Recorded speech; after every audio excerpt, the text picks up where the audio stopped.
आज की वीडियो में विश्लेषण क्या होगा, आज हम किस पॉइंट पे बात करेंगे।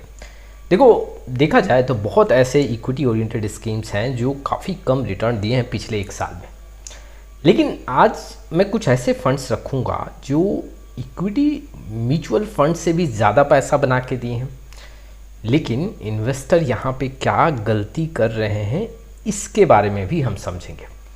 देखो, सबसे पहले मैं इन्वेस्टर के सामने ये तथ्य रखना चाहता हूँ कि डेब्ट फंड्स क्या होते हैं, वाकई में डेब्ट फंड्स में रिस्क कैसा होता है और ऑन द एवरेज यहाँ पे रिटर्न कैसा देखने को मिलता है।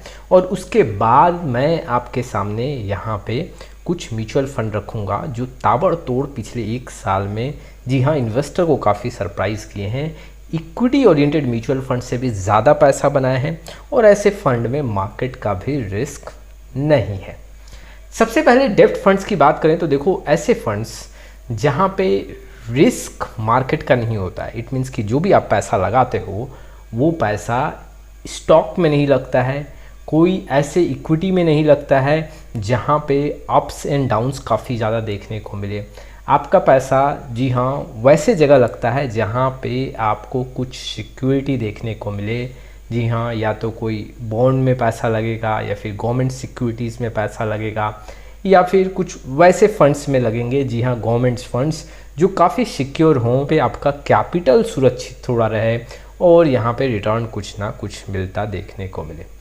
देखो, ऑन द एवरेज डेब्ट फंड्स में आप यहाँ पे 6 से 9% का रिटर्न एक्सपेक्ट कर सकते हो। लेकिन अगर इससे ज़्यादा रिटर्न मिल रहा है तो इसके पीछे कई रीजंस हो सकते हैं, हम इसके बारे में किसी और वीडियो में बात करेंगे। लेकिन कुछ डेब्ट फंड्स मैं आपके सामने रखता हूँ, जी हाँ, पिछले एक साल में इक्विटी ओरिएंटेड स्कीम्स को भी पछाड़े हैं। चलिए शुरुआत करते हैं, लेकिन उसके पहले mutual fund related complete solution चाहिए तो आप हमारे साथ जुड़ सकते हो।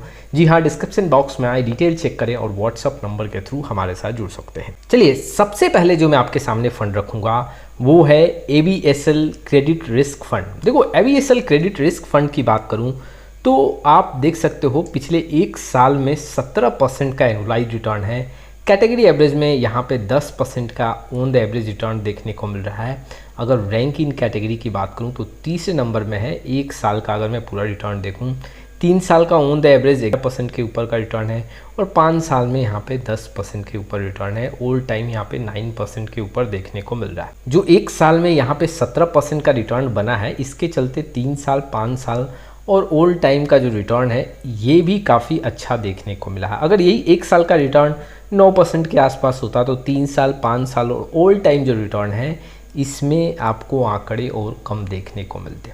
ये डेब्ट ओरिएंटेड स्कीम्स है और इसमें रिटर्न इक्विटी ओरिएंटेड स्कीम से भी ज़्यादा देखने को मिल रहा है। आप स्मॉल कैप म्यूचुअल फंड देख लो, mid cap, flexi cap, large cap, कोई भी इक्विटी ओरिएंटेड स्कीम्स का फंड उठा के देख लो। इंटरनेशनल फंड्स को अगर मैं स्किप करूं और कुछ एक फंड्स को स्किप करूं तो इतना ज़्यादा पैसा इक्विटी ओरिएंटेड स्कीम्स से पिछले एक साल में नहीं बना है। चलिए दूसरे फंड की बात करते हैं। जी हाँ, HSBC क्रेडिट रिस्क फंड है। HSBC क्रेडिट रिस्क फंड की बात करूँ तो पिछले एक साल में 21% के ऊपर का रिटर्न है। पिछले 3 साल में 12%, पिछले 5 साल का देखें तो 9% के ऊपर, ऑल टाइम 8% के आसपास देखने को मिल रहा है। कैटेगरी एवरेज को पछाड़ रहा है और अगर देखोगे तो रैंक भी काफ़ी अच्छा खासा देखने को मिल रहा है। और देखो, ये पिछले एक साल में जो 21% के ऊपर का रिटर्न है, इसके चलते 3 साल, 5 साल जो ऑल टाइम एनुअलाइज रिटर्न है उसमें काफ़ी सुधार देखने को मिला है। डेब्ट ओरिएंटेड स्कीम्स है, यहाँ भी रिटर्न ताबड़तोड़ बनता हुआ देखने को मिला है पिछले एक साल में। चलिए अगले म्यूचुअल फंड की बात करते हैं। जी हाँ, जैसे कि आप देख सकते हो DSP क्रेडिट रिस्क फंड है। DSP क्रेडिट रिस्क फंड की बात करूँ तो पिछले एक साल में 22% के ऊपर का रिटर्न है। जी हाँ, 22% के ऊपर का रिटर्न है। इक्विटी ओरिएंटेड स्कीम्स भी कई बार इतना रिटर्न नहीं देते हैं, कई बार इतना पैसा बनता हुआ नहीं देखने को मिलता। स्मॉल कैप में भी कई बार इतना पैसा बनता हुआ नहीं देखने को मिलता। और ये डेब्ट ओरिएंटेड स्कीम्स है जिसमें मार्केट का रिस्क नहीं है, जोखिम कम है, लेकिन फिर भी इतना रिटर्न बनता हुआ देखने को मिला है। पिछले 3 साल में 15 से 16%, 5 साल में 11 से 12 और ऑल टाइम यहाँ पे 9% का रिटर्न देखने को मिल रहा है। कैटेगरी एवरेज में, जी हाँ, रिटर्न जो है वो 10% है एक साल के अंदर। 3 साल में देखें तो 8 से 9% का एनुअलाइज और 5 साल में 9% के आसपास। इस फंड का रैंक जो है इस कैटेगरी में 1 है। जी हाँ, सबसे ज़्यादा पैसा बनाया है पिछले एक साल का ये जो रिकॉर्ड है। मैं ये रिटर्न आपके सामने रख रहा हूँ, इसका मतलब ये नहीं कि आपको ऐसे फंड्स में पैसा लगाना चाहिए, और मैं यहाँ पे ये आपको बताने नहीं आया हूँ कि ऐसे फंड्स को आप फोकस कर सकते हो। यहाँ पे कई ऐसे इन्वेस्टर फंस जाते हैं, पिछले 1 साल का रिटर्न देखा, अच्छा इतना ज़्यादा पैसा बन रहा डेप्ट ओरिएंटेड स्कीम्स में, तो यहाँ तो इक्विटी से भी ज़्यादा पैसा बन रहा, क्यों ना हम यहीं पे पैसा लगाएं। देखो, सबसे पहले ये आपको समझना पड़ेगा, कई ऐसे डेप्ट ओरिएंटेड स्कीम्स हैं जिसका रिटर्न डिपेंड करता है कि एग्जैक्टली यहाँ पे रेट में कितना आरबीआई के साइड से कटौती किया गया, इंटरेस्ट रेट कैसा देखने को मिल रहा है, और उसके साथ ही साथ यहाँ पे पैसा दिया गया है। जैसे आप म्यूचुअल फंड में पैसा लगाते हो, किसी डेप्ट फंड में पैसा लगाते हो, और आपका पैसा किसी आगे यहाँ पे किसी को दिया जाता है, कोई बड़ी कंपनी को दिया जाता है, या फिर कोई वैसे ऑर्गेनाइजेशन को दिया जाता है जिसको पैसे की ज़रूरत है, और उस पैसे के बदले में वो ऑर्गेनाइजेशन कुछ इंटरेस्ट पे करता है। देखो, अगर उस ऑर्गेनाइजेशन का क्रेडिट क्वालिटी अच्छा होगा, इट मीन्स की रेटिंग काफ़ी अच्छा देखने को मिलेगा, तो वहाँ पे इंटरेस्ट रेट कम मिलता है, और अगर रेटिंग कमज़ोर होगा तो वहाँ पे इंटरेस्ट रेट कंपनी के साइड से ज़्यादा पे किया जाएगा। और कई बार देखो क्या होता है कि कई ऐसी कंपनियाँ जो हैं वो डिफ़ॉल्ट हो जाती हैं, जी हाँ, इंटरेस्ट रेट पे नहीं कर पाती हैं, जिसके चलते ऐसे म्यूचुअल फंड के एनएवी में बहुत बड़ा गिरावट देखने को मिलता है। और एक ही साल में आपको नुकसान क्या देखने को मिलेगा, 15% 20% का नुकसान हुआ। लेकिन ठीक उसका उल्टा अगर हम बात करें तो कई बार ऐसी डिफ़ॉल्ट की हुई कंपनी अचानक से कुछ पेमेंट कर देती हैं, जिसके चलते अचानक से म्यूचुअल फंड एनएवी में छलांग देखने को मिलता है, और एक ही साल में कई बार आपको 20%, 25%, कई बार 35%, 50% का भी रिटर्न बनता हुआ देखने को मिलता है। आप हिस्टोरिकल डाटा उठा के देख लो, कई ऐसे म्यूचुअल फंड हैं, निप्पॉन इंडिया के भी कई ऐसे डेप्ट फंड्स हैं, अचानक से कुछ यहाँ पे पेमेंट आया और उसके चलते रिटर्न जो है एक ही साल में करीबन 30%, 40% डेप्ट ओरिएंटेड स्कीम्स में बनता हुआ देखने को मिला। तो अचानक से कोई पेमेंट आया तो एनएवी में बहुत बड़ा चेंजेस हुआ, और उसके चलते रिटर्न का आंकड़ा वहाँ पे ज़्यादा देखने को मिला। तो आप ये भ्रमित ना हो रिटर्न देख के कि ऐसे फंड्स में पैसा ज़्यादा बन सकता है। डेप्ट ओरिएंटेड स्कीम्स है, अचानक से पैसा आएगा तो एनएवी में यहाँ पे छलांग देखने को मिलेगा अगर कोई डिफ़ॉल्ट कंपनी अपना पेमेंट करती है।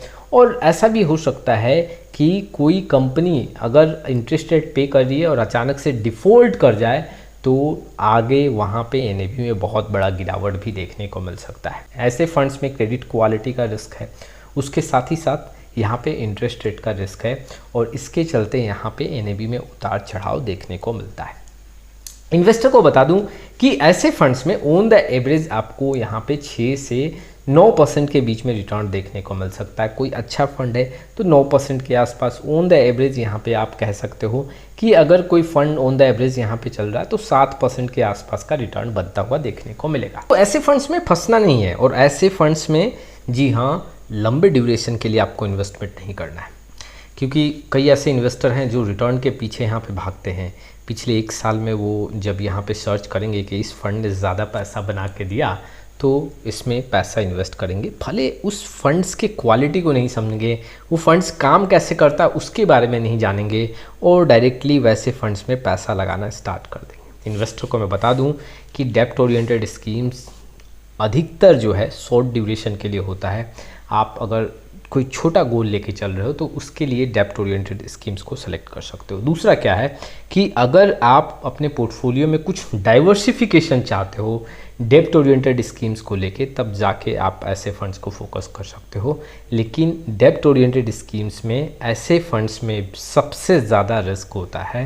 यहाँ पे रिस्क इसलिए ज़्यादा है कि कोई कंपनी अगर डिफ़ॉल्ट करती है तो आपके एनएवी में काफ़ी बड़ा यहाँ पे कमी देखने को मिल सकता है, और डायरेक्टली वो इन्वेस्टर के रिटर्न पे असर डालेगा और आपका नुकसान काफ़ी ज़्यादा होगा।